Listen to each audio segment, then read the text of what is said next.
¿Y qué tipo de estructuras podrían generar? Fíjense que vimos diferencia entre proteínas fibrosas y proteínas globulares, las que van a ser funcionales en cuanto a la interacción que van a generar con las moléculas y las que van a ser netamente estructurales. No significa que las estructurales no tengan interacción, pero la interacción es una interacción estable, se dio y para toda la vida. Ok. En el metabolismo de realmente de todas las biomoléculas que nosotros vamos a ver una parte que es la incorporación de esas biomoléculas a la estructura del animal o del ser humano, que lo hacemos principalmente por alimentación y por digestión. Y vamos a ver cómo esas biomoléculas las podemos reciclar dentro de nuestro organismo, cómo las utilizamos y cómo las podemos reutilizar. ¿Por qué aquí nosotros hablamos de una reutilización o de un reciclaje? Porque nosotros no podemos fabricar aminoácidos a partir de sus elementos estructurales básicos. Es decir, a partir del carbono, del nitrógeno, el oxígeno y el nitrógeno, no solo hacen las plantas normalmente, o las bacterias que fijan nitrógeno. Nosotros no tenemos esa capacidad. Entonces, ¿qué hace el organismo animal?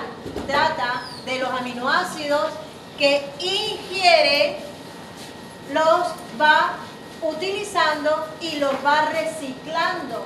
¿Por qué? Porque los necesita para ir fabricando las proteínas que va necesitando, para generar lo que vaya a generar. Enzimas que constantemente vimos que estamos generando para un tipo de metabolismo, las degradamos, las volvemos a utilizar, las sintetizamos. Y también para los elementos estructurales que constantemente también estamos generando. Fíjense que hablamos de las proteínas y hablamos de las estructuras macromoleculares, pero a nivel celular también tenemos proteínas, tenemos actina, miosina, tenemos un citoesqueleto que necesitamos mantener y los vamos construyendo y destruyendo, son sumamente dinámicos. Parte de esas proteínas que forman parte del andamiaje de la célula. Y para eso necesitamos siempre tener un suministro de aminoácidos para poder ir sintetizando las proteínas. Entonces, ¿de qué manera hacemos nosotros? Siempre las estamos ingiriendo. Hay momentos en los que no. Entonces, lo que hacemos prácticamente es un proceso de reciclaje. Degrado las proteínas que no necesito y vuelvo a utilizar los aminoácidos que liberé en ese proceso de degradación. Obviamente, para nosotros poder utilizar los aminoácidos de nuestra dieta, tenemos que obtenerlo. Y normalmente no consumimos aminoácido por aminoácido, sino lo que consumimos es proteína. Las tenemos que digerir, romper, obtenemos los aminoácidos y construimos entonces las que nosotros necesitamos. Yo siempre hago la referencia, no es que yo me como un bistec y me sale en la vez de oreja un bistec aquí, no. Yo ese bistec necesito procesarlo, volverlo una estructura con la que mi célula pueda trabajar y entonces fabricar lo que ella necesita. Si necesita fabricar una oreja porque estamos en un proceso fetal, bueno, ella fabricará una oreja, que es lo que necesita. La siguiente, por favor. Lo que estaba diciendo ahorita, realmente, ¿quiénes tienen la capacidad? Nosotros tenemos una fuente de nitrógeno espectacular en la atmósfera, pero nosotros no lo podemos utilizar. Es que ni las plantas lo pueden tomar. Las plantas necesitan de las bacterias para poder fijar ese nitrógeno. El nitrógeno que pueden utilizar las plantas o es en forma de amonio o es en forma de nitrato líquido. Nitrato principalmente. Nitrato y amonio. A ellas les encanta. Para ellas poder sintetizar sus propios aminoácidos. Nosotros no tenemos esa capacidad. Los organismos animales no tenemos la capacidad de adquirir amonio y sintetizar los aminoácidos que necesitamos. No. El amonio que nosotros reutilizamos es de los aminoácidos que ya no consumimos. Entonces, hay bacterias que son fijadoras de nitrógeno, hay unas que están asociadas a las plantas y otras lo tenemos en las estructuras acuáticas. Las cianobacterias, algunas de las cianobacterias tienen también la capacidad de fijar nitrógeno. Y hacen, al fijar ese nitrógeno, lo convierten en un nitrógeno orgánico, aminoácidos. Entonces, cuando la cadena alimenticia se alimenta de estas estructuras es que entonces ellos pueden adquirir sus aminoácidos. ¿Ok? Quienes lo van a hacer disponible en suelo y en agüita van a ser los microorganismos. Y entonces eso va a entrar en un proceso, vamos a decir, entra dentro de las estructuras biológicas, entra dentro de lo que es nuestra cadena de alimentos y de ciclaje de nutrientes. Los mismos microorganismos, por una parte, fijan el nitrógeno y lo vuelven un amonio disponible para los vegetales. Pero además, cuando entra el proceso de descomposición de cualquier materia orgánica de origen animal, porque los enterraron, ¿dónde era que me iban a enterrar? En mi casa. Si las bacterias están presentes... No tenéis perdón de Dios, Aaron. No me esperaba estas cosas de No tenéis perdón de Dios. Lleva dos. Lleva dos. Ok.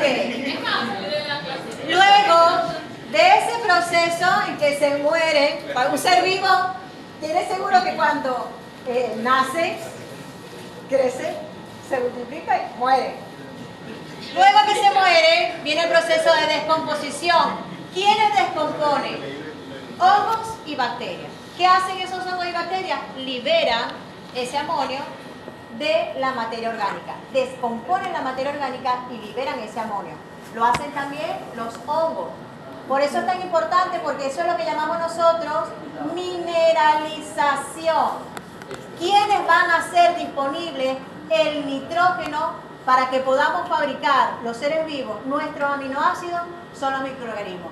Tanto en el proceso de fijación del nitrógeno atmosférico como ese proceso de reciclaje que se da en nuestro entorno. Como dije, las plantas pueden agarrar ese amonio o ese nitrato generado, pero nosotros no tenemos. O en ese proceso de recirculación, cuando nos comemos nosotros una proteína, en ese proceso de digestión es que estamos tomando nosotros los aminoácidos. Pero provienen de organismos vegetales porque son quienes sintetizan los aminoácidos y de los mismos microorganismos. Porque así como los microorganismos liberan amonio y pueden liberar nitrato también de la materia orgánica, ellos también tienen la capacidad, algunos de ellos, muchos de ellos, de poder sintetizar sus propios aminoácidos a partir del amonio y cualquier esqueleto carbonado que agarren por él. La siguiente, por favor. Entonces, de allí que es importante ese proceso de recirculación de aminoácidos que hacemos nosotros, o de reciclaje de aminoácidos. ¿Qué necesitamos nosotros para generar esta belleza de animales? Nosotros somos los más feos del reino animal. Estoy totalmente segura de eso. Porque de verdad, bueno. Tanto mental como físicamente. No, bueno. Bueno, ni tanto, porque, o sea, tú ves una mantis religiosa alimentándose y tú dices, Dios mío, qué cruel. Lo que hacen los hongos, los famosos hongos que se volvieron famosos por los huevos. ¿Cuál es el huevo? De las Porque no solamente de las hormigas, de las arañas, también tenemos ese tipo de hongo que parasita el organismo y lo deja vivo. Pero las avipitas también, eso mismo es el hongo, que es cruel, porque la pobre araña moviéndose y con el hongo ahí arriba, hasta que muere. Porque se van alimentando de ellos. Entonces la naturaleza también es cruel, pero es una crueldad necesaria. El ser humano es cruel a veces sin necesidad. Ok. Eso es bello, ¿no? Pero también yo digo, somos los más feitos, pero no los más feitos, porque a veces hay unos insectos que tienen unas caritas muy feas. Así como hay bellezas también. Es que, como dicen por ahí, que mientras más bonito sea el animal, más peligroso. Bueno, mientras más llamativo, sí. Y eso es una alerta. Eso es una alerta. A nosotros nos provoca agarrarlo, pero al resto de los seres vivos, huye. No aplicaría para el hipopótamo. El hipopótamo es muy lindo. Pero no es llamativo, no tiene colores llamativos. Y sin embargo, Pero es muy peligroso. Y el es responsable de muchos muertos. Muy peligroso. Vamos a estar claros, es lindo cuando es bebé, porque cuando es grande, Como las ranas. Sí, cuando es grande es lindo. Es lindo. Es lindo. O sea, provoca como apapacharlo, así, aplantarlo. Bueno, sí, hay bebés. No sé, muy como muy gordito. A mí me parece bonito buscar, aunque yo no uso. Bueno, podemos observar que la percepción de la realidad es totalmente diferente en cada uno. ¿A él le parece hermoso el hipopótamo? A mí no. A mí hay insectos que me parece que son extraordinariamente hermosos. Pero a mí los felinos en general me encantan. Es casi que todos necesitamos proteína. Sí. Ese pelaje tan bello, gracias a proteína. Las coloraciones no siempre son gracias a proteína. Coloraciones marrones negras se dan por la melanina, pero las coloraciones, las pigmentaciones que normalmente son rojizas, amarillas, se dan por sustancia lipídica, no proteína. Ok. Todos necesitan proteína. Y como dijimos, las proteínas las construimos a partir de aminoácidos. Para construir la proteína que nosotros necesitamos, está muy distraídos, necesitamos tener un pool de aminoácidos. Y ese pool de aminoácidos nosotros lo podemos obtener de dos maneras. O por el reciclado de las proteínas que ya nosotros tenemos, o simplemente las obtenemos a partir de un proceso digestivo. Y a partir de ese proceso digestivo, entonces nosotros vamos a ir, vamos a decir, llenando nuestro pool de aminoácidos. Como dije, constantemente estamos sintetizando proteínas. Entonces, constantemente yo necesito tener proteínas disponibles. Unas las vamos a obtener por digestión, es lo primero que nosotros vamos a ver. Vamos a ver que estos aminoácidos, este pool de aminoácidos, normalmente yo lo puedo utilizar para sintetizar proteínas, este es el proceso de síntesis proteica, pero también yo lo puedo utilizar bajo ciertas condiciones metabólicas para la generación de energía. Fíjense que por aquí tenemos nosotros la formación de ATP. ¿Qué vamos a ver nosotros? Nosotros vamos a ver cómo utilizamos estos, cómo podemos utilizar estos aminoácidos en un momento determinado para la producción de ATP y cómo los vamos a obtener por vía digestiva. Cuando nosotros decimos que voy a destinar aminoácidos para la producción de energía, puede ser que yo esté en un proceso de ayuno y necesite sacar energía, se me acabó la glucosa, no tengo glucógeno también, me consumí mi reserva de glucógeno y entonces yo voy a echar manito de mis proteínas. Pero también nosotros tenemos un proceso natural. Hay una enzima que no necesito, la voy a romper, la voy a degradar porque está allí y voy a liberar los aminoácidos. Si no lo necesito para síntesis proteica, lo más seguro es que los utilice también para obtener energía, porque constantemente nosotros necesitamos energía. ¿Sí me explico? ¿Cuál es el destino de esos aminoácidos? Ciertamente, síntesis proteica. Pero si yo tengo suficientes aminoácidos, tengo para la síntesis proteica, yo puedo destinar parte de ellos para la síntesis de ATP. ¿Pudiera almacenar? Sí y no. ¿Por qué sí y no? Yo no almaceno aminoácidos. Nuestro cuerpo no tiene a las proteínas como estructuras de almacenamiento para energía. Tiene proteínas que utiliza y que está utilizando constantemente. Si no las necesita, las degrada de inmediato. Si no las necesita, inmediatamente las degrada. Yo por ese proceso de degradación puedo tener entonces algunos aminoácidos que puedo destinar a la generación de energía. Pero acuérdense que había algunos aminoácidos que eran glucogénicos y que entraban en el ciclo de Krebs. Entonces yo puedo destinar parte de estos aminoácidos a gluconeogénesis. ¿Sí me siguen, no? Entonces todo lo que yo puedo hacer con un aminoácido, oído al tambor, yo puedo fabricar proteínas, puedo utilizarlos para la generación de energía o puedo utilizarlos para la generación de glucosa. ¿Ok? Y si tengo exceso, yo puedo generar también grasita, porque lo puedo convertir en acetilcoenzima A y a partir del acetilcoenzima A hacer lipogénesis. Fíjense cómo vamos encadenando todos nuestro metabolismo. La siguiente, por favor. Ok, más o menos. Aquí tenemos un poquito más simplificado lo que acabamos de ver. Yo tengo un pool de aminoácidos que puede proceder por ingestión o por el reciclaje de proteínas del organismo. Y esos aminoácidos yo los voy a utilizar para síntesis proteica, pero también yo tengo otras estructuras que necesitan de estos aminoácidos. Por ejemplo, hay algunos neurotransmisores que vienen de los aminoácidos prácticamente directos. Ya dijimos hormonas, que son proteínas.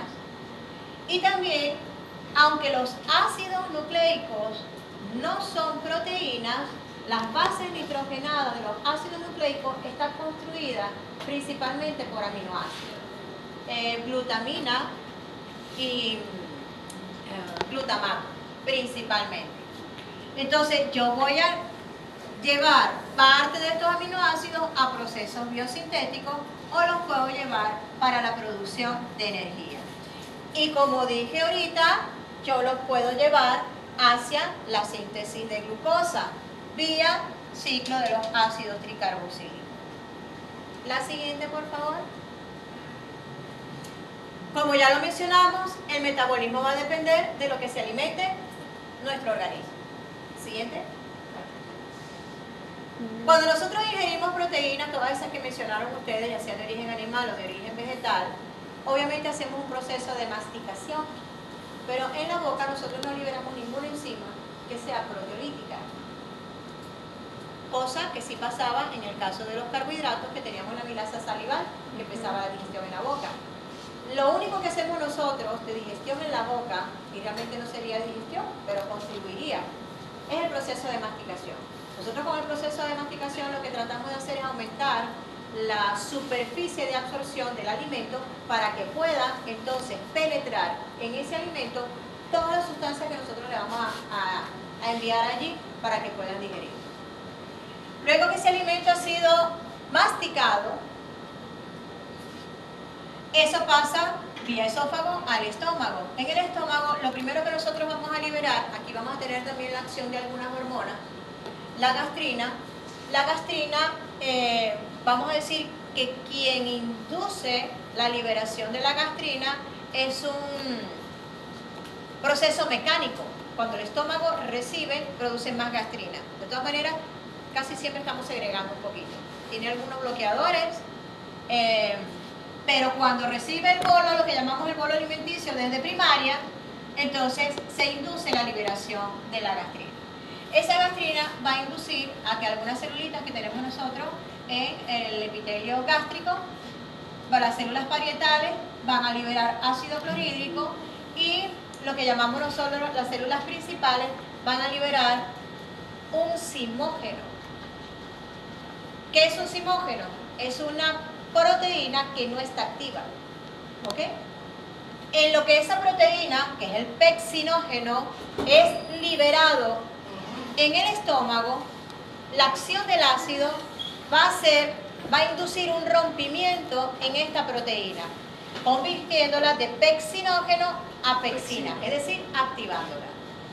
Esa pexina va a empezar a trabajar sobre los alimentos, las estructuras que son globulares, que el ácido también. Fíjense que nosotros hemos dicho inicialmente que un ácido muy fuerte me puede desnaturalizar una proteína. Entonces las que son globulares se van a abrir. Y la pexina también va a empezar a romper algunos enlaces peptídicos. Pero vamos a decir que todo el proceso de digestión no ocurre aquí. Aquí se da un inicio del proceso de digestión. Yo no lo toqué. Ahí está. No sé qué le pasó. Parpadeó. Él parpadea. Él parpadea. Ok. Parte de las proteínas que yo tengo acá van a empezar, sobre todo eso, a que las proteínas globulares tiendan a hacerse lineales. Y va a empezar un poco de esa degradación con la pexina. Cuando ese alimento pasa hacia el intestino, la parte, vamos a decir, anterior del intestino, que es la que recibe el alimento después del estómago, recibe ese alimento muy ácido. ¿Por qué? Porque ese alimento se llenó aquí de ácido clorhídrico. Entonces pasa ácido hasta acá. Se activan las células del intestino y se libera una hormona llamada secretina. Esa secretina le hace un llamado al páncreas para que el páncreas entonces genere o libere algunas enzimas que son específicas para digerir proteínas. También las va a liberar en forma de zimógeno. ¿Por qué? ¿Por qué se libera un zimógeno y no se libera directamente la enzima? Piensa, Piqui, piensa. Eso se libera para el propósito es para El procesar propósito alimento. es digerir la proteína, pero no la libero activa, igual que el pexinógeno. Yo libero el pexinógeno y una vez que está aquí es cuando él se activa. ¿Por qué? Porque lo que hace es liberar pexinógenos o porque lo que hace es liberar zimógenos en el caso del páncreas, aquí en el intestino, y no libera de una vez la enzima activa. Por si no hay proteína. No, se degradaría el mismo. Porque se degradaría el mismo. ¿Ok? El páncreas tiene unos conducticos que me llevan acá. Si yo empiezo a liberar una enzima, si yo empiezo a generar una enzima que está activa, el mismo se va a digerir las proteínas del páncreas y no se quiere autodigerir. Y tampoco quiere digerir sus conductos. Entonces, llega en forma de zimógeno una cantidad de proteínas, el quimiotripsinógeno, el carboxipectinógeno, que cuando llegan a la luz intestinal, entonces van a ser activadas. Pero lo primero que libera el páncreas, antes de liberar sus enzimas, es bicarbonato. La secretina va a inducir a que el páncreas lo primero que libere sea el bicarbonato. ¿Para qué? Para neutralizar ese pH tan ácido que trae. Una vez que neutralizamos el pH, entonces libera los pexinógenos el páncreas. ¿Está cansado? Pobrecito. De la misma. ¿La mejor resolución? Sí, tiene buena resolución. Esta imagen tiene buena resolución. Yo tengo, dentro de las enzimas que se libera una llamada tripsinógeno. Ya ahorita las vamos a ver en lista, porque se las estoy mencionando y les hablo en chino. Pero la primera enzima me va a activar el resto. Pero ¿quién activa el tripsinógeno? Yo tengo unas enzimas llamadas enteropeptidasas que están aquí en los enterocitos, en la membrana de los enterocitos. Y esas enteropeptidasas son las que se van a encargar de activar a ese tripsinógeno, me forma la tripsina y es la tripsina quien me va a activar a todas las enzimas que tengo yo allí para degradar la proteína. ¿Por qué necesito tantas enzimas para degradar la proteína? Porque ya acabamos de ver que se empaquetan. O vienen globulares o vienen fibrosas, pero las fibrosas vienen una pegadita a otra, otra y a otra. También se libera una hormona que es la colecistoquinina. La colecistoquinina también induce a la liberación. La colecistoquinina tiene dos acciones. Tiene una sobre las vesículas biliares, y eso lo vamos a ver cuando veamos degradación de lípidos. Pero también va a inducir a que el páncreas libere las elastasas. Que las elastasas son enzimas que van a actuar directamente sobre todo en la proteína fibrosa. ¿Por qué? Porque lo que hacen es romper enlaces peptídicos en aminoácidos que son apolares. Y dijimos que las proteínas fibrosas eran muy ricas en aminoácidos apolares. ¿Ok? La siguiente, por favor.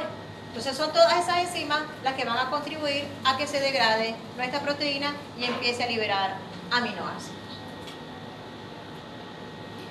Aquí las tenemos organizaditas.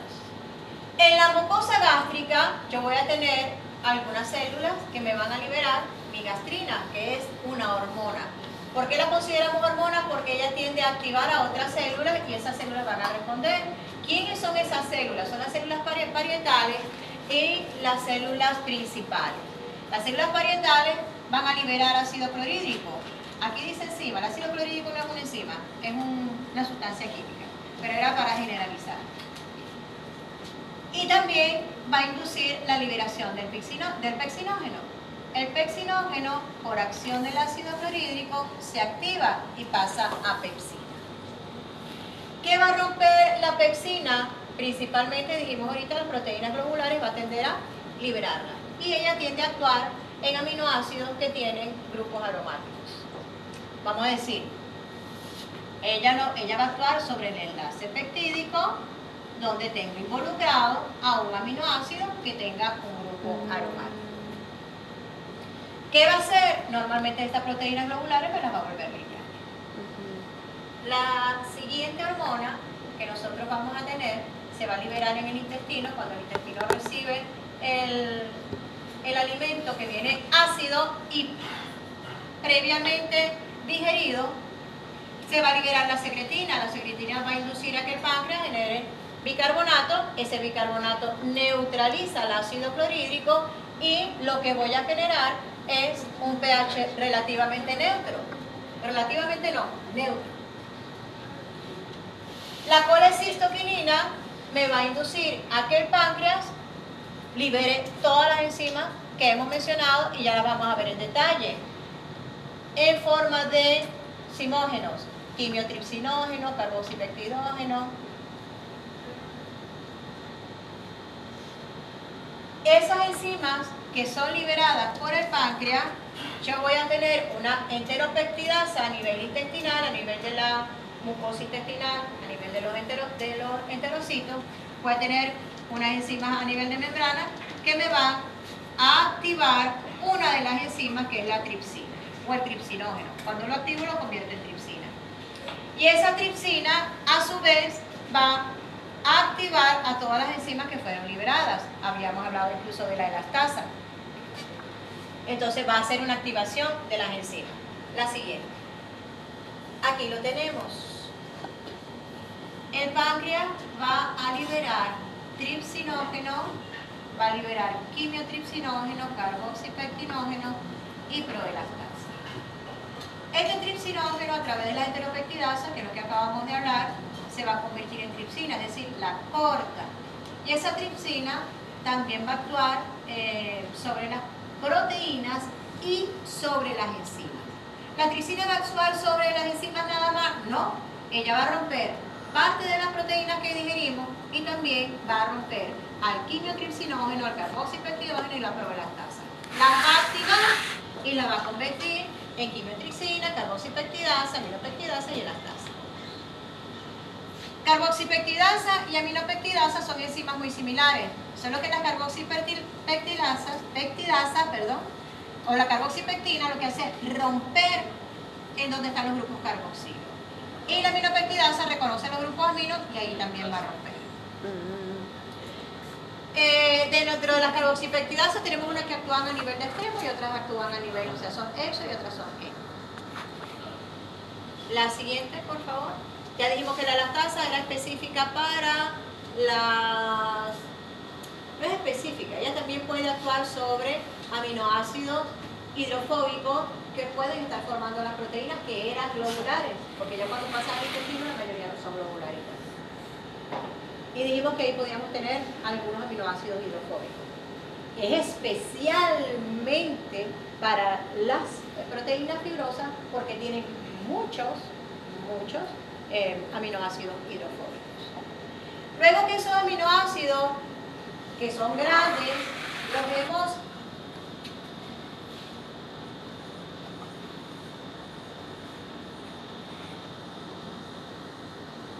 ¿qué diferencia tienen esas enzimas? El sitio donde actúan, ¿ok? La quimiotripsina, al igual que la pexina, reconoce grupos aromáticos y ahí va a romper. Pero necesitamos que también rompan donde no hay grupos aromáticos, porque no todos los aminoácidos tienen grupos aromáticos. Entonces vienen las carboxipeptidasas y las aminopeptidasas. Son un poquito más generales. ¿En qué sentido? Que ya van a reconocer grupos carboxilo y grupos aminos y ahí van a cortar. No son tan específicas. Entonces, ¿qué va a ocurrir? Yo voy a tener liberación de aminoácidos. Y en algunos casos voy a tener algunas cadenas pequeñitas de 2 y 3 aminoácidos. Estas cadenas de 2 y 3 aminoácidos también pueden pasar por el enterocito. Es decir, yo puedo tener, si esta es la luz intestinal, esos que son di o tripéptidos pueden pasar la membrana del enterocito. Y dentro del enterocito yo voy a tener unas proteasas que lo van a romper y van a liberarme igualmente los aminoácidos. Pero los aminoácidos también pueden pasar a través de la membrana.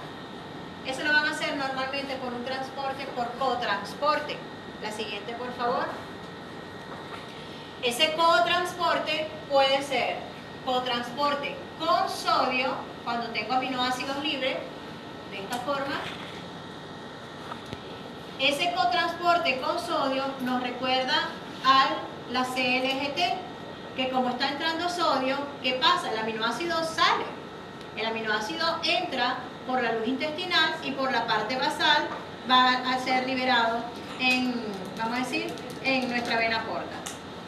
Pero el sodio se me va a acumular adentro. ¿Qué voy a hacer? Hago igualito, activo mi bomba sodio-potasio para poder sacar sodio. Dijimos que por cada 3 sodios que salían, entraban 2 de potasio. Los dipéptidos y tripéptidos, dijimos que estas moléculas pequeñitas, van a entrar a través también de un cotransporte, pero ese cotransporte puede ser con sodio, pero también puede ser con hidrógeno. En lo que entra al enterocito, a través de las proteasas, se rompe y liberan los aminoácidos. Los aminoácidos también salen por difusión facilitada. Importante. Y eso quiero, ya aquí nosotros tenemos que emplear sentido común y lo que ya conocemos. Los aminoácidos que son hidrofóbicos pueden difundir a través de la membrana. Pasan sin necesidad de transportador. Los hidrofílicos son los que obligatoriamente tienen que pasar por los transportadores. ¿Ok? Así es.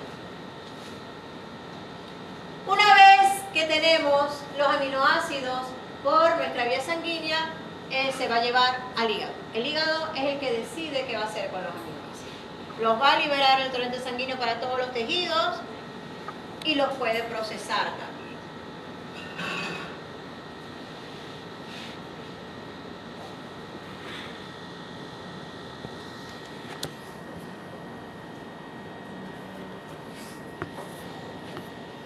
Tenemos nuestros aminoácidos, que ya dijimos que podía venir de la digestión interna o por digestión de la dieta, de lo que estamos alimentando.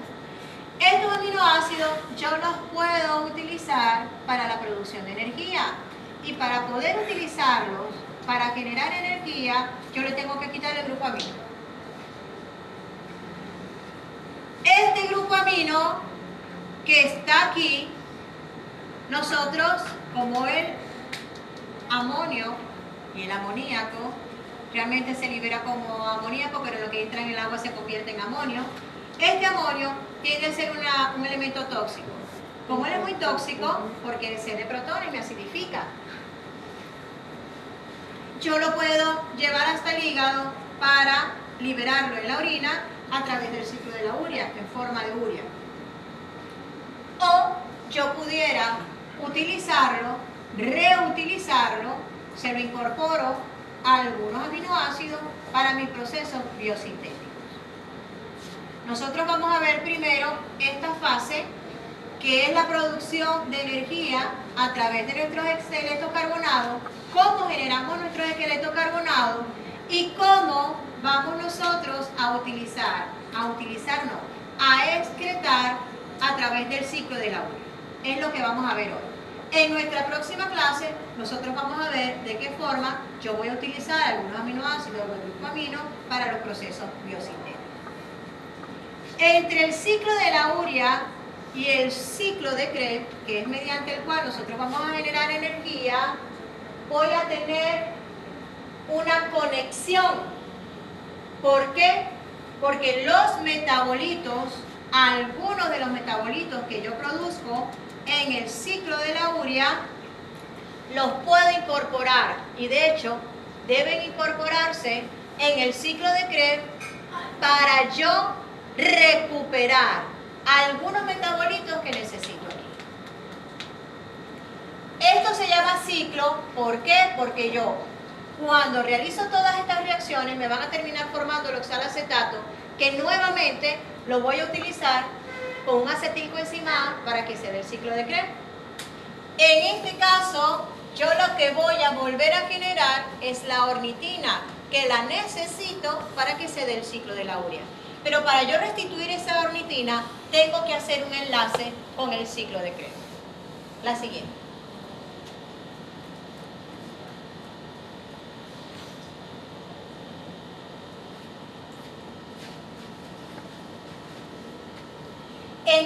momento voy a utilizar yo los aminoácidos, los voy a oxidar para obtener energía. ¿En qué momento yo voy a hacer la oxidación de los ácidos grasos?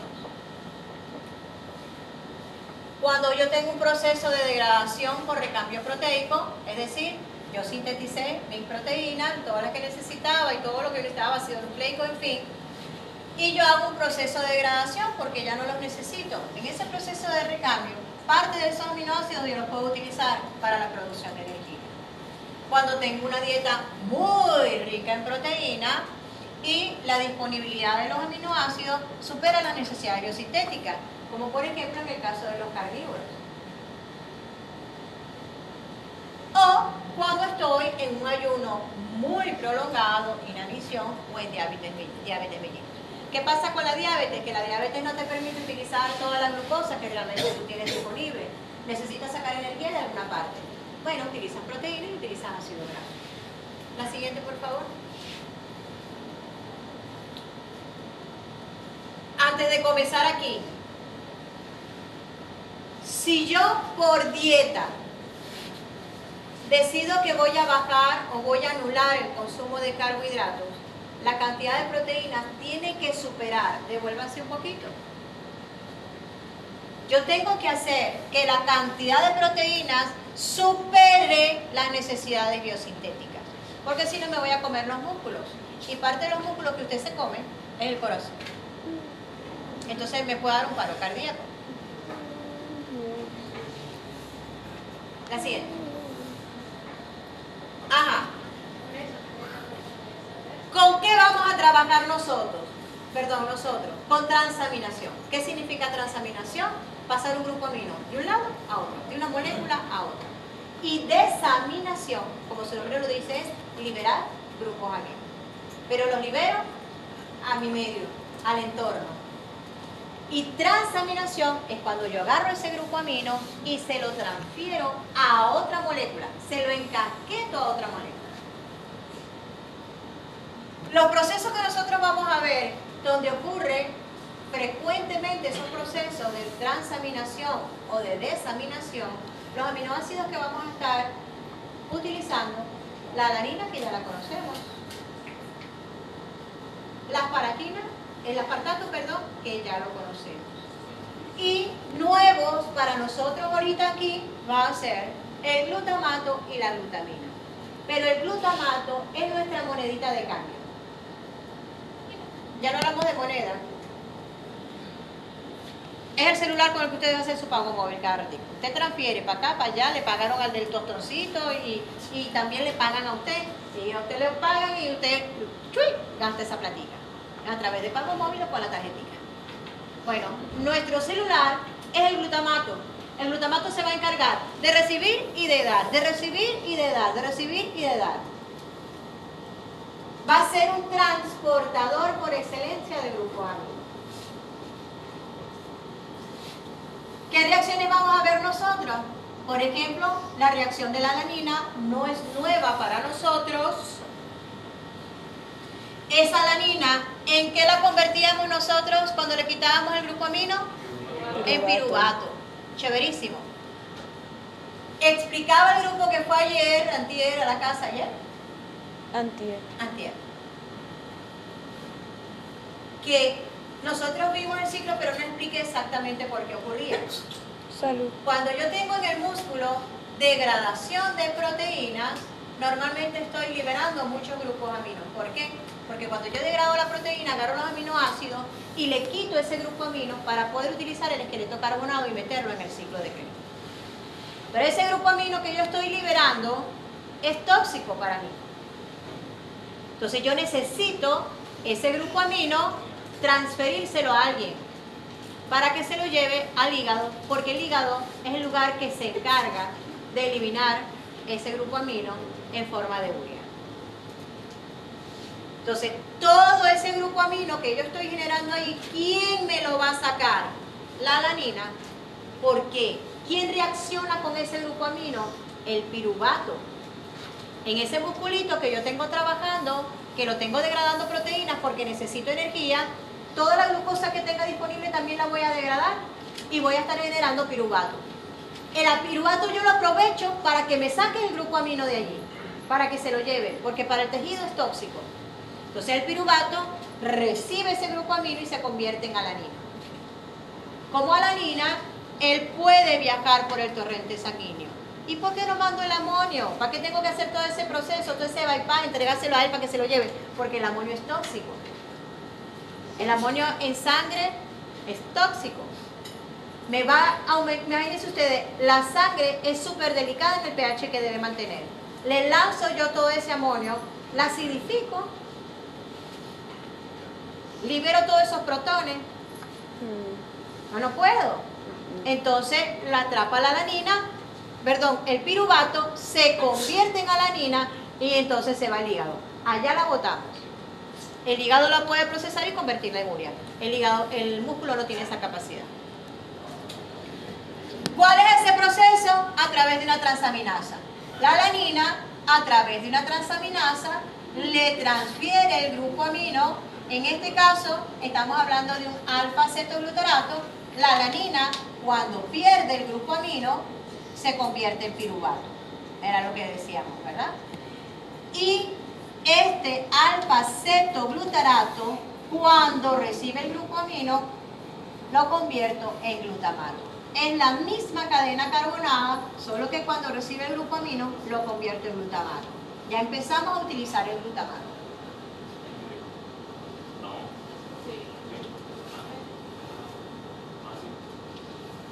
Otro caso que vamos a ver con frecuencia es que este glutamato utiliza mucho al cetoglutarato, o un cetoácido en general. Oído al tambor. Ese glutamato, ¿qué puede ser un cetoácido? El oxalacetato puede ser un cetoácido, el piruvato es un cetoácido, el alfa-cetoglutarato ya lo dije, el oxalacetato son cetoácidos. Cuando un aminoácido, como el glutamato, le transfiere un grupo amino a un cetoácido, lo convierte en aminoácido. Ese proceso de transaminación es un proceso inverso. Cuando él pierde el grupo amino, se convierte en cetoácido. Y cuando el otro gana el grupo amino, se convierte en un aminoácido. Esto es un proceso de transaminación típico que vamos a ver nosotros. Las transaminasas, que son las enzimas que catalizan este tipo de reacción, utilizan el piridoxal fosfato. El piridoxal, otra de nuestras vitaminas. El piridoxal fosfato es el que se encarga de agarrar el grupo amino y transferirlo de una molécula a la otra. La enzima lo utiliza, induce la reacción, pero es el piridoxal fosfato el que va a hacer realmente el proceso de transaminación. Agarra el grupo amino y se lo transfiere al otro grupo. El glutamato, al perder el grupo amino, se convierte en un cetoácido, el alfa-cetoglutarato. Y el cetoácido se convierte entonces en un aminoácido. Esto lo vamos a ver ahorita. La siguiente. Entonces fíjense, ¿qué tenemos en el proceso de transaminación? Un aminoácido que lo voy a convertir en un cetoácido. ¿Qué cetoácidos estoy involucrando ya en este caso? El piruvato y el alfa-cetoglutarato. ¿Se lo tienen que aprender? Sí. ¿La siguiente? Ok, este lo dejé en blanco porque este se da en dos pasos. Lo vamos a ver un poquito más adelante. Yo tengo un aminoácido que es la glutamina. La glutamina yo también la puedo convertir en alfa-cetoglutarato. Pero para que esto ocurra, yo la debo convertir primero en glutamato. O me voy por una vía que es la desaminación oxidativa, que lo vamos a ver un poquito más adelante. Otro aminoácido que ya lo habíamos mencionado y lo volvimos a mencionar fue el aspartato. El aspartato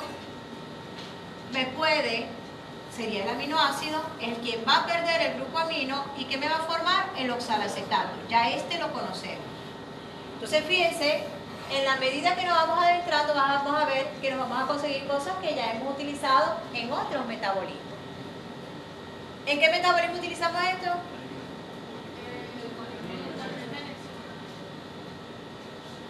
Ajá, por aquí lo dijeron, no lo vas a decir. ¿En qué lo usamos? ¿En qué? Ok, lo utilizamos en el ciclo de Krebs, muy bien. ¿Y en qué más? Gluconeogénesis, muy bien. La siguiente.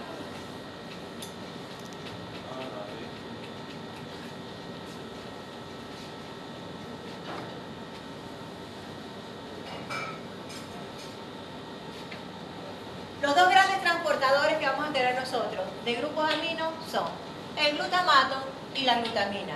¿Cuál es la diferencia?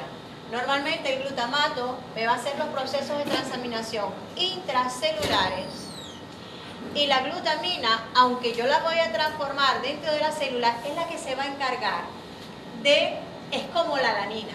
La alanina saca de los músculos el grupo amino. La glutamina va a sacar del resto de los tejidos, sobre todo del cerebro, va a sacarme ese grupo amino y se lo va a llevar al hígado para convertir ese grupo amino en urea y poderlo liberar. Eso en caso de que no la necesite para los procesos biosintéticos. Entonces, oído al tambor, voy a utilizar principalmente dos transportadores. 3, ya conocemos la alanina, que se la va a traer de músculo, pero además voy a tener el glutamato, que va a ser un transportador por excelencia dentro de la célula, y la glutamina, que se va a encargar de sacarla de los tejidos y llevársela hacia el hígado. Ya sabemos que la alanina está especializada o va a servir principalmente como transportador de amonio desde el músculo hacia el hígado. La siguiente, por favor. Ok, ya conocemos a nuestros transportadores y sabemos en qué caso vamos a utilizar cada uno.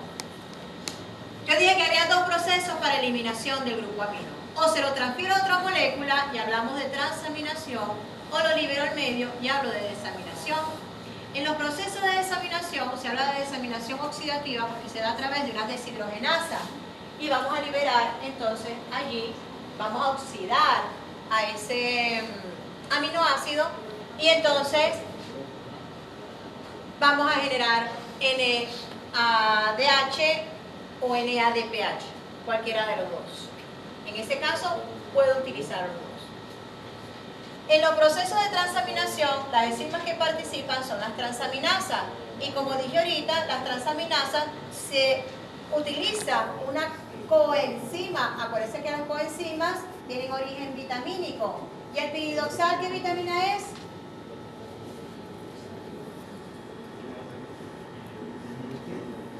El piridoxal. Nosotros no nos dedicamos a vitaminas. No da chance, pero dije que lo iba a incluir. Porque las vitaminas son sumamente importantes en el metabolismo. Y para los animalitos es muy importante la suplementación vitamínica. ¿Y usted tiene que saber para qué? El piridoxal, ¿qué vitamina es? ¿La B qué? Ya le estoy diciendo que es B. La B12 es la cobalamina.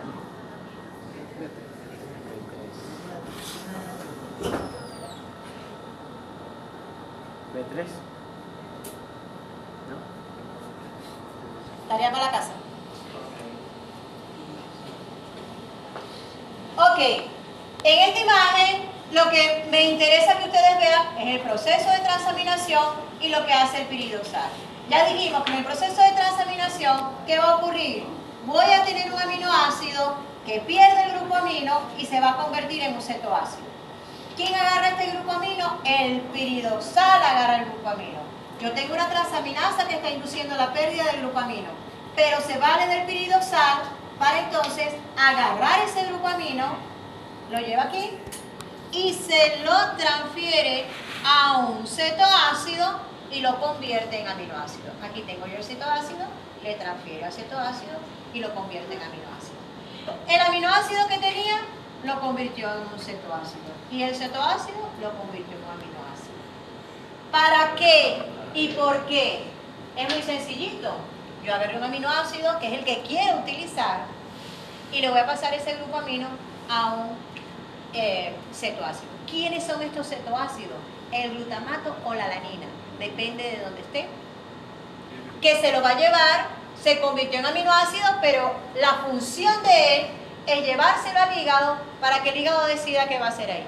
Si lo va a dirigir a procesos biosintéticos o lo va a llevar al ciclo de la urea. ¿Ok? ¿Ok? Porque yo digo, ¿para qué carrizo hago? O sea, ¿qué estoy haciendo? O sea, me estoy pagando y le estoy dando el vuelto a otro. No entiendo. Es como que el que le pagó a usted le va a pagar y ese es el mismo. Entonces, los 100 bolívares van, vienen, no tiene sentido. ¿No? ¿Por qué sí tiene sentido? Porque este que está aquí se va a encargar de sacar ese grupo amino, de llevárselo allá al hígado, para que lo bote, para que lo libere, lo excrete. La siguiente. Ok, ya pusimos allá un ejemplo general, cetoácido, aminoácido. Aquí tenemos el cetoácido y tenemos el aminoácido. Dijimos que el que más íbamos a utilizar iba a ser el glutamato. El alfa-cetoglutarato tiene un esqueleto carbonado. El alfa-cetoglutarato, ¿dónde lo hemos visto? ¿En qué parte? Ciclo de Krebs. En el ciclo de Krebs. Es un metabolito del ciclo de Krebs. Entonces, ¿qué fácil convertimos un metabolito del ciclo de Krebs en aminoácido? Lo que necesito es el grupo amino. ¿Ok? Y al revés, ¿qué es lo que yo hago realmente para obtener energía? Le quito el grupo amino al glutamato o a cualquier aminoácido para meterlo en el ciclo de Krebs. Ok, tenemos aquí el alfa-cetoglutarato. Es el que vamos a utilizar principalmente para sacar ese grupo amino en el tejido que estemos trabajando.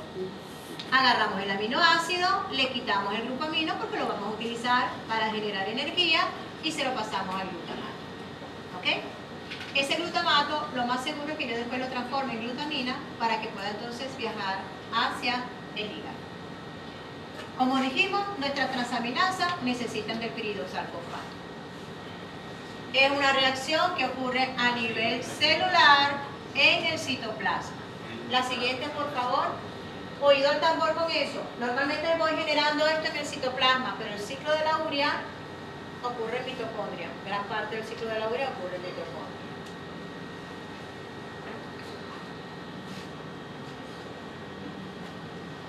En este caso tenemos lo que habíamos hablado de la alanina, pero oh sorpresa, ¿quién está participando aquí? El glutamato. Otra vez, un lado. El glutamato recibió el grupo amino. Estamos en músculo, estamos en la reacción anterior. El glutamato recibió ese grupo amino, desaminó el aminoácido. Se consigue con el piruvato y dice, ve chico, llévatelo, porque yo no voy a hacer nada con él. Yo me quedo aquí en el músculo, porque yo voy a seguir recibiendo.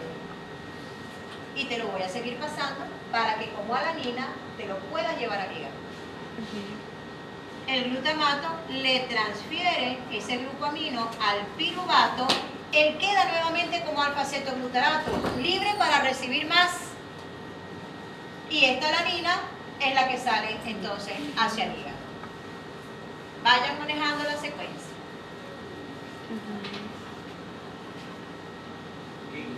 En el caso del aspartato, en el hígado, yo puedo tener glutamato voy a tener en todas partes. Solo que normalmente quien viaja en sangre es la glutamina, pila con eso. Ese glutamato le puede transferir ese grupo amino al oxalacetato. Y ya vamos a ver por qué esto es importante en hígado. Porque esto se encadena con el ciclo de la urea. Este glutamato le transfiere el grupo amino al oxalacetato.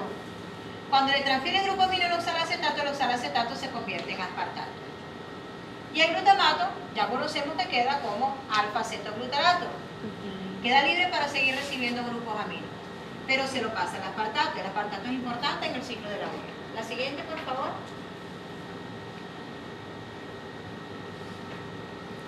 Vámonos para atrás un momentito. ¿De dónde viene este oxalacetato? De ciclo de Krebs. Del ciclo de Krebs. Ajá. La siguiente. Aquí tenemos el ciclo de la alanina. Ya lo mencionamos, simplemente lo repasamos, lo que está ocurriendo allí. Yo tengo una proteólisis, es decir, lo que llamamos autofagia. Empezamos a romper proteínas, se liberan aminoácidos. De los aminoácidos yo agarro el esqueleto carbonado para producir energía. Ese grupo amino que le estoy quitando, ¿quién lo recibe? Lo recibe el glutamato. Y el glutamato se lo pasa al piruvato, el piruvato se convierte en alanina y la alanina se va al hígado.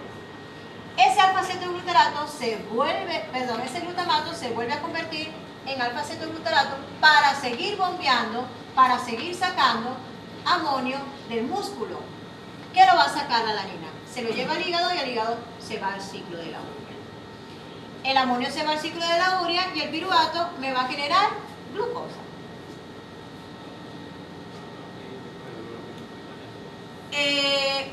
Aquí está la secuencia de las reacciones, que fue la que ya vimos. Hay un proceso de transaminación aquí, desde un aminoácido hasta el glutamato. Tenemos otro proceso de transaminación, desde el glutamato hasta el piruvato, para convertirlo a alanina. Y aquí, posteriormente, ¿qué va a hacer? Vamos a tener otra transaminación que me va a devolver esta alanina a piruvato y me va a convertir el alfa-cetoglutarato en glutamato.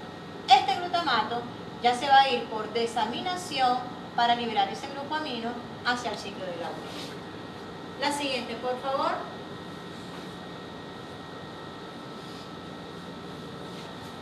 Ok, nos vamos a ubicar. Hígado, también puede ocurrir en riñón, pero principalmente en hígado. Y aquí tenemos el músculo. Simplemente es otra perspectiva de lo que está ocurriendo con el ciclo de la alanina. Quizás se ve menos enredado, por eso lo puse primero allá que aquí. Aquí, ¿qué voy a incorporar? ¿Por qué me gusta este esquema? Porque voy a incluir a la glutamina. En algunos tejidos, dijimos que en músculo nosotros íbamos a sacar alanina, pero en algunos tejidos, ese glutamato que yo estoy generando, esto es el alfa-cetoglutarato, yo genero glutamato. Ese glutamato tiene la capacidad de absorber otro grupo amino y se convierte en glutamina. Esto ocurre en otros tejidos, como por ejemplo el tejido cerebral. Y es la glutamina la que se va a ir hacia el hígado y va a pasar a glutamato, libera un grupo amino y luego se va a liberar otro grupo amino y el glutamato va a pasar nuevamente a alfa-cetoglutarato. ¿Qué estoy incorporando yo aquí nuevo? La glutamina. Porque dijimos que la alanina y la glutamina se iban a encargar de llevarse esos grupos aminos hacia la sangre. ¿Qué es la glutamina?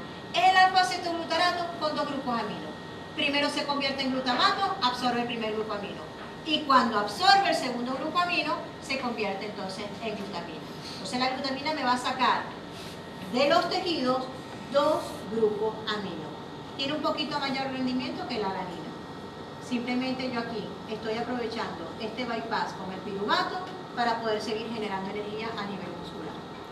Y aquí la ganancia que yo voy a tener es que voy a liberar dos grupos aminos que igualmente me los voy a llevar hacia el ciclo de la urea. Ocurre en riñón también. Dígalo. ¿Por qué el glutamato no viaja directamente por el sanguíneo? Es más estable la glutamina en el torrente sanguíneo. Acuérdate que el torrente sanguíneo es muy frágil, sensible, esa es la palabra correcta, desde el punto de vista del mantenimiento del pH. Es más estable la glutamina. Sí, si sube un poquito el pH se muere todo otra vez. No se muere, pero sí empezamos a tener problemas. Por eso tenemos capacidad de amortiguar. Tenemos muchos amortiguadores en el sistema sanguíneo.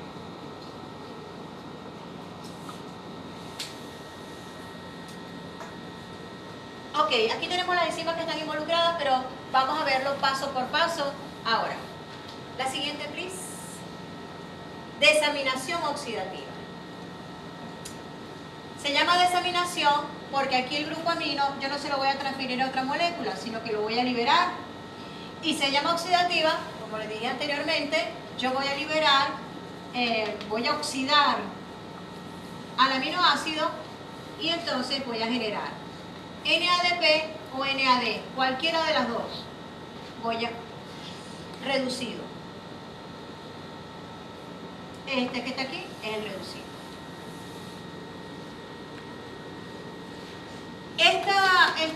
Este proceso de desaminación obviamente no es a través de una transaminasa. La transaminasa lo que hace es transferir de una molécula a otra.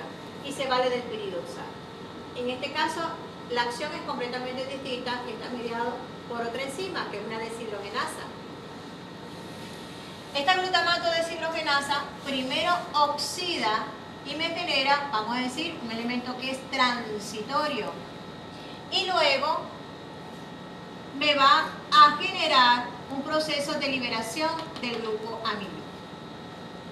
Esto es simplemente mencionando que se genera un estado transitorio, pero realmente es una reacción que se da en simultáneo. Oxido y libero el grupo amino.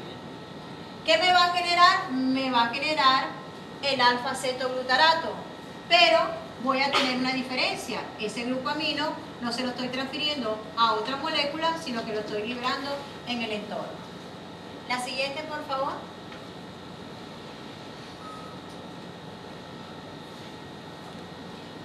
Voy con la glutamina.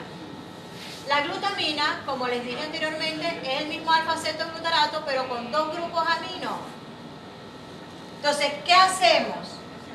Al glutamato, a través de una enzima, que es la glutamato sintasa, yo le voy a incorporar otro grupo amino. ¿Qué ocurre? Que en este proceso yo tengo gasto de ATP. ¿Pero por qué gasto ATP? Porque el amonio es tóxico. ¿Ok? Entonces, voy a invertir energía, pero el amonio es tóxico. Por eso necesito invertir energía. Gasto ATP, genero un intermediario que tiene un grupo fosfato y yo aprovecho el rompimiento como si fuera una fosforólisis, prácticamente. Aprovecho el rompimiento de ese grupo fosfato para entonces incorporar o hacer el enlace con el grupo amino. Y genero entonces la glutamina. Ya venía el glutamato con un grupo amino, simplemente le incorporo el otro grupo amino y lo convierto en glutamina a través de una enzima que se llama la glutamina sintasa.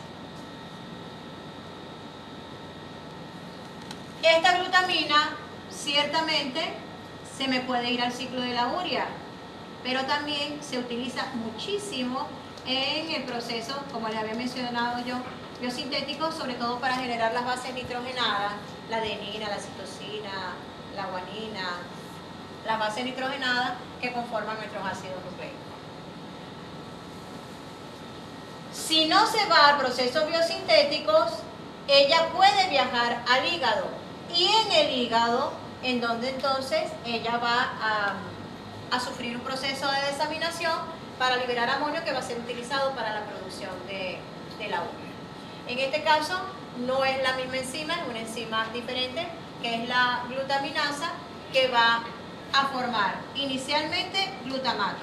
Y este glutamato también se puede desaminar por la vía que vimos anteriormente, por la desaminación oxidativa, y también me va a generar amonio. Voy a liberar inicialmente uno, de la glutamina paso al glutamato y del glutamato paso a alfa-cetoglutarato.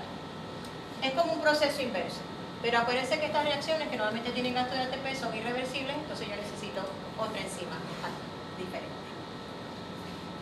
La siguiente, por favor. Ok. En la mayoría de los tejidos yo voy a tener este proceso. Dijimos que en músculo este glutamato no iba a pasar a glutamina, sino que iba a pasar a la harina. En el resto de los tejidos yo voy a tener que ese glutamato lo voy a transformar en glutamina y aprovecho y entonces voy a liberar otro grupo amino. Ya vimos que había gasto de energía en ese proceso. Esa glutamina viaja hacia el hígado y es desaminada para que entonces pueda ese grupo amino entrarme en el ciclo de la urea. Como dijimos, si yo necesito generar bases nitrogenadas, esa glutamina es utilizada para las bases nitrogenadas, pero si no, se va vía a desaminación para la liberación de la urea. Acuérdense que la glutamina pasa al glutamato, libera un grupo amino, pero el glutamato también es desaminado oxidativamente y me va a generar otro grupo amino que se va hacia el grupo de hacia el ciclo de la urea. El músculo, a quien teníamos nosotros, era nuestra alanina, y es la alanina la que se va a encargar de sacar ese grupo amino a nivel de músculo. Aquí tenemos la diferencia. Mayoría de tejidos y aquí exclusivamente para el tejido muscular. La siguiente, please. Ah, bueno, esto es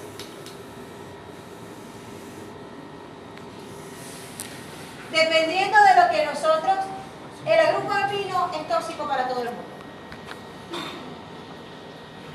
Para todo el mundo animal. Por aquello del pH principalmente. Y además que también puede interaccionar con otras moléculas.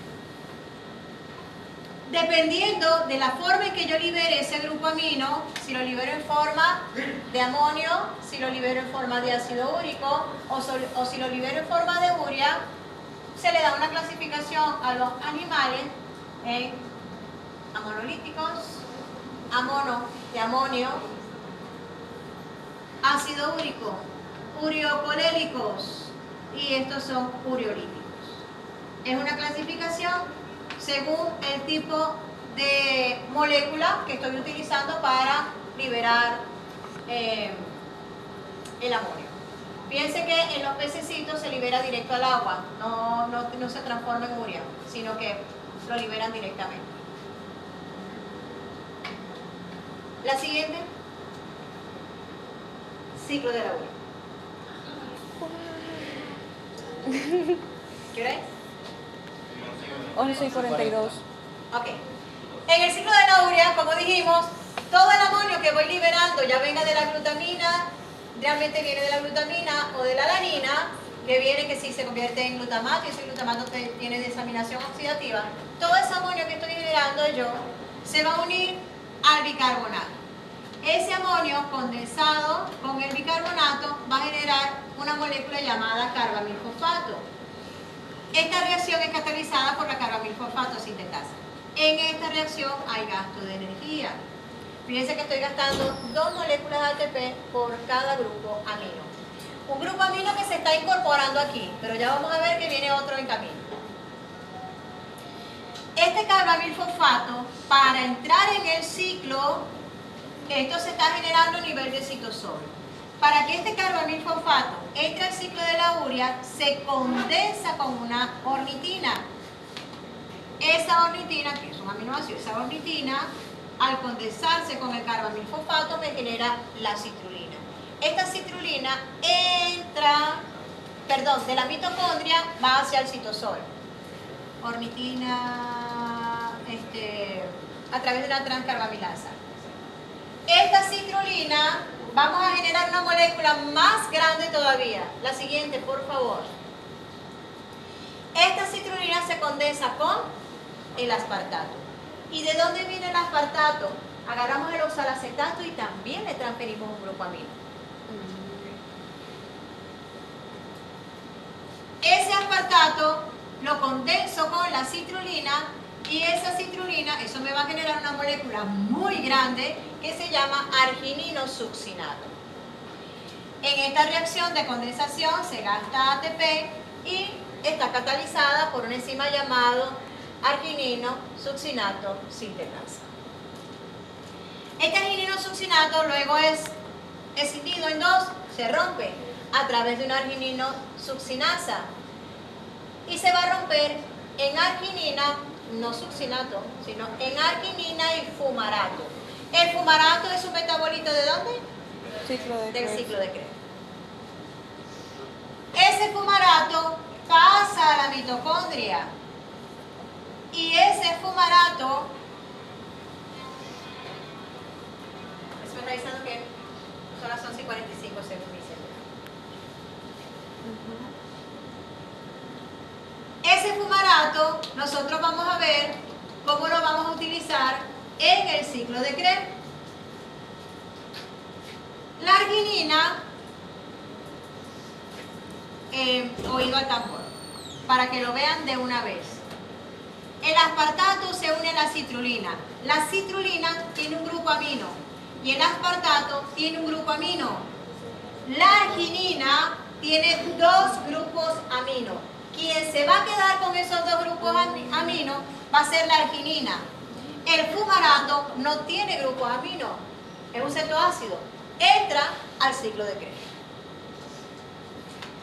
arginasa me va a generar dos moléculas, se va a romper en dos moléculas, una de urea y una de ornitina. La ornitina me restituye el ciclo.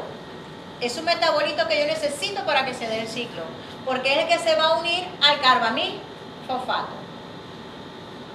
Y por el otro lado me va a quedar la urea con dos grupos amino para que se pueda liberar en la orina. Vamos a la siguiente, por favor. Aquí está en dibujito de la molécula. El bicarbonato reacciona con el grupo amino y me forma el carbamil a través de una carbamil sintetasa. Dijimos que había gasto de energía. Este es nuestro carbamil. Y aquí está el grupo amino que me estoy trayendo de aquí, que está liberado en el medio, que lo generé por desaminación oxidativa. Ese carbamil se va a condensar con la ornitina. El carbamil se condensa con la ornitina y me va a formar la citrulina. La citrulina sale al citoplasma. Esta citrulina se condensa con el aspartato. Aquí viene el aspartato con su grupo amino. Hay un proceso de condensación, se me forma el argininosuccinato y ese argininosuccinato, fíjense que ya va a tener entonces los dos grupos amino. Ese argininosuccinato se rompe a través de la enzima urininosuccinasa y me va a generar por un lado el fumarato y por el otro la arginina que sigue aquí en el ciclo. La arginina se queda con los dos grupos amino, el fumarato no tiene grupo amino, el fumarato, ya vamos a ver cómo me relaciona este ciclo con el ciclo de Krebs. Esta arginina que está aquí, a través de la arginasa, se rompe en dos moléculas, una de urea, que va a liberar los grupos amino, y la ornitina. ¿Ok? Vamos a la siguiente. Aquí tenemos nuestro ciclo de la urea. Aquí tenemos nuestro ciclo de Krebs. Perdón. La ornitina se condensa con el carbamil, se me genera la citrulina y la citrulina me va a generar en condensación con el aspartato este argininosuccinato. ¿De dónde viene el aspartato? El aspartato viene de la transaminación del oxalacetato. Quiere decir que él se va a traer un grupo amino también hacia el ciclo de la urea. Este aspartato reacciona con la citrulina, me forma el argininosuccinato. Ese argininosuccinato luego se escinde, utilizo la arginina y el fumarato que se generó me va a entrar en el ciclo de Krebs. Cuando entra en el ciclo de Krebs, este fumarato pasa a malato. Cuando fumarato pasa a malato, este malato que está dentro del ciclo de Krebs, para que pase fumarato a malato, ¿qué era lo que pasaba? A través de una hidratasa. Se hidrataba, nada más. Y ahí yo iba a tener ganancia de hidrógeno. Y cuando pasa de malato a oxalacetato,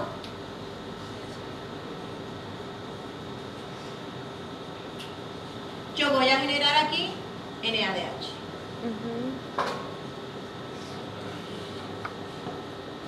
Esto se va a ir a la cadena transportadora de electrones y me va a generar energía. Hasta aquí. Aproximadamente 2,5. Ese oxalacetato, bueno, aquí está. Ese oxalacetato me va a generar ese NADH. ¿Qué ocurre? Él queda como oxalacetato. Cuando ese oxalacetato a través del glutamato trae un grupo amino por transaminación, le transfiere el grupo amino, el aspartato se va a llevar ese grupo amino hasta el ciclo de la urea. Entonces quiero que escuchen lo siguiente. En el ciclo de la urea, por cada ciclo, yo voy a utilizar un grupo amino que viene por desaminación, que es el que me va a formar el carbamino. Pero traigo otro grupo amino que se da por transaminación y ese también me va a servir, esa transaminación del oxalacetato me va a servir a mí para sacar otro grupo amino. para entonces formar la urea posteriormente, que es la que voy a liberar. ¿Qué tiene de importancia el ciclo? Dos cosas. Primero, que esta fusión entre los metabolitos del ciclo de la urea y el ciclo de Krebs me contribuye a que yo pueda sacar más grupos amino en el ciclo de la urea. Pero además, este bypass que ocurre me permite una ganancia de energía. Vámonos para atrás un momentico. Acuérdense que yo estoy gastando ATP aquí y ATP aquí. Y antes, en el proceso de formación de la glutamina, yo también gasté ATP. Entonces, volvemos a bajar. La forma que yo tengo de restituir un poquito la pérdida de ATP es a través del ciclo de Krebs. Nada más en una reacción del ciclo de Krebs. Entonces, los 3 ATP que yo pudiera estar gastando, prácticamente los estoy restituyendo. Sin embargo, cuando el organismo está salvándolo de una pérdida que me puede ocasionar la acumulación de amino, no escatima en gasto. O sea, lo que tenga que gastar con tal de no tener un efecto tóxico. ¿Ok? La siguiente.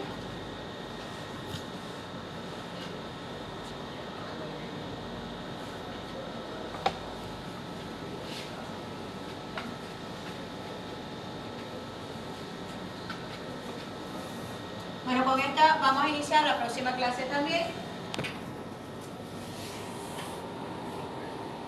Fíjense, yo puedo utilizar todos estos aminoácidos para la formación de energía, para la producción de energía, porque todos ellos pueden entrar al ciclo de Krebs.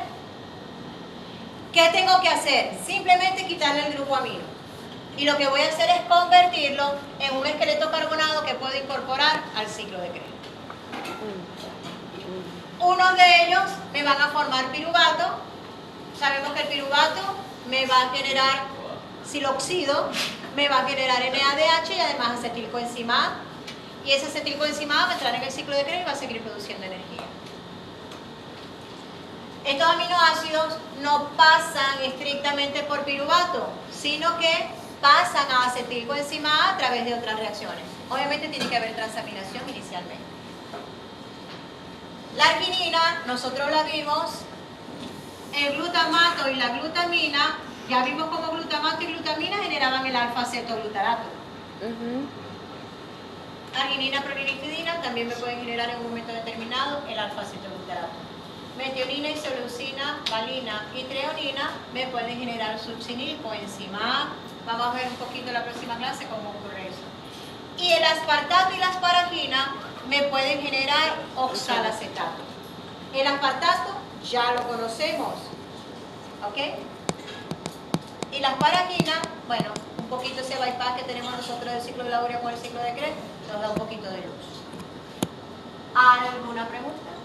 Hay que estudiarse todas esas proteínas. No, como todos estos aminoácidos no, pero lo más frecuente sí, ustedes saber en qué va a quedar la glutamina, en qué va a quedar la alanina, en qué va a quedar el glutamato y el aspartato, por lo menos. Que son los más utilizados. Para el examen del día de mañana. Ajá. Para el examen del día de mañana, ¿qué sí?